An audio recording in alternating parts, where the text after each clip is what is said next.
Hi, my name is Madeleine Ary, and I'm going to be talking about Copernicus, humanism, and the skeptics, and how we moved into the modern. It was the explosive combination of the Copernican revolution, individualism, the Reformation, and renewed skepticism which overthrew the Aristotelian world and paved the way for Descartes and the rise of the modern. Until this point, philosophy had agreed that physics, astronomy, and theology are indivisible subjects.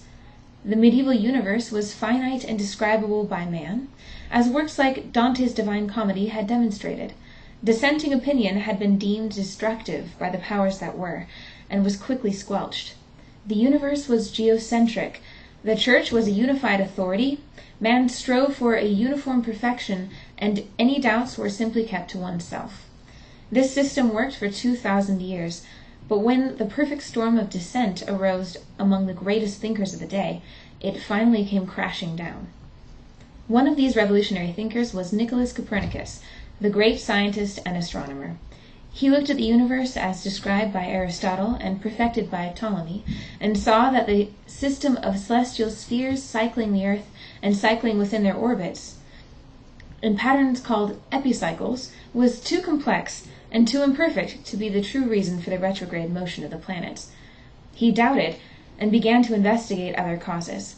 This led him to question the most fundamental assumption of the universe, that it was geocentric.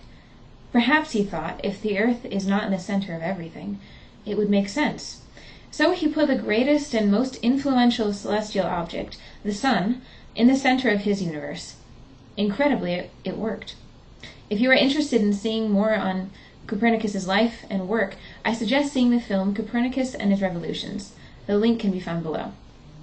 Although Copernicus' solution revolutionized the old view of the universe, he had not yet fully explained the irregularities in the planet's movements. He continued to use some of the archaic conventions, like epicycles, to explain phenomena that his mathematics had not. But his follower, Johannes Kepler, would soon rectify this with more accurate mathematics and measurements. Galileo Galilei provided additional support by looking through his telescope, where he discovered the moon was imperfect. The planets, even, had their own moons. This contradicted the former notion that all heavenly objects orbit the earth in perfect concentric spheres. Such a discovery provided infallible proof that the earth was not the center of every celestial activity. An excellent article on Galileo's conception of matter can be found at the link below. These discoveries seem to suggest that, contrary to popular belief, the earth was not made of corrupted matter and the celestial world of refined matter. Rather, Galileo's telescope showed that everything we observe is formed of the same materials. This notion was shocking to the medieval mind, which had placed God beyond the stars and inferred that anything near to him must be perfect like him. These discoveries of Copernicus, Kepler, and Galileo built on each other in a way which dismantled what had been regarded as scientific truth and required man to reconceive how the universe functions. With the emergence of this new science, there were several distinct outcomes. First, man began to believe that he is not the center of the universe.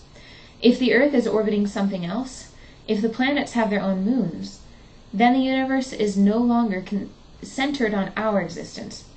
This revelation led scientists to develop the concept of space, where space is an infinite extent in which everything is relative in shape and distance to everything else, and all is describable by physics. Second, scientists began to see that man can predict, quantify, and measure what had previously been the mysterious realm of the divine. If it is made of the same stuff as us, then it can be explained. Science ceased striving to explain qualitatively, but began to focus quantitatively on explanations of what exists. Theology, with its non-quantitative explanations, no longer perfectly coincided with physics and astronomy. Third, man began to regard the causes of movement and change differently than before. Growth in the natural world had previously been largely prescribed to teleological causes. Teleology was the belief that everything, from objects to animals, move because they inherently desire to reach a certain goal. This idea became widespread when Aristotle used it to explain the growth and movement he observed in nature. However, the new science came to the conclusion that physical things act as they do because of what they are and where they are, not because they desire anything. For the medieval man, the universe suddenly became much less goal-oriented and much more mechanical. You can watch a short film synopsis on this revolution by clicking on the link below. If there is no longer a uniform perfection to the universe, and if man is no longer the singular corruption of a perfect system, then perhaps the ideal is no longer a passionless, personality-less God, but a unique individual. This was the view of a new group of thinkers called the humanists. As Copernicus worked in his tower in Poland, the world of liberal arts was undergoing a major shift. Poetry, history, theater, art, and music stopped looking towards an unembodied ideal as its goal, but began to look back towards the artists of the ancient Greco-Roman world and their focus on man as the ultimate perfection. Thus the Renaissance, or rebirth, blossomed across the old world. The humanists counted such greats as Leonardo da Vinci and Michelangelo in their ranks. They began to paint people with faces that actually looked like them. This emphasis on uniqueness stood in contrast to the traditional Christian view of salvation as perfect oneness with an amorphous God. Thus, man was no longer perceived as sinning or woefully turning against the greater light whenever a mistake was made, but simply foolish for doing something unwise. Everything, including the faith which had been previously indubitable, was now seen as equally susceptible to foolishness. This shift was therefore not confined to the world of art and philosophy. The Church itself was under attack, and this attack, the Reformation, was considerably more destructive and bloody. Martin Luther saw that the Catholic Church was full of contradiction, and in an attempt to reform it from within, he demanded change. There is an excellent movie about Luther and how his contribution shook the medieval world, entitled Luther. The link to it is attached. I suggest seeing it. Perhaps his 95 Theses would have never been heard had he not nailed them to the door at the very moment that princes throughout Europe were looking for ways to emancipate themselves from the corrupt papacy in Rome. They saw an opportunity with Luther, and they latched onto it. Europe burst into conflict. Suddenly, and for arguably the first time since the days of Christ, there was no single source of authority on religious doctrine. The protesters, or Protestants, declared that a fallible man like the Pope cannot interpret God's will, and only an appeal to Scripture leads to truth.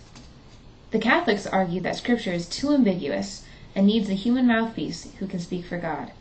And the medieval man was stuck in the middle, wondering which perspective was right.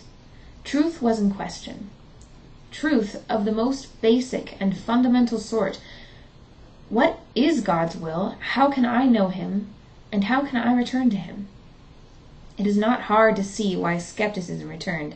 If medieval man could no longer trust the Holy See to provide answers, and could not trust himself to reach them either, perhaps truth could not be reached at all.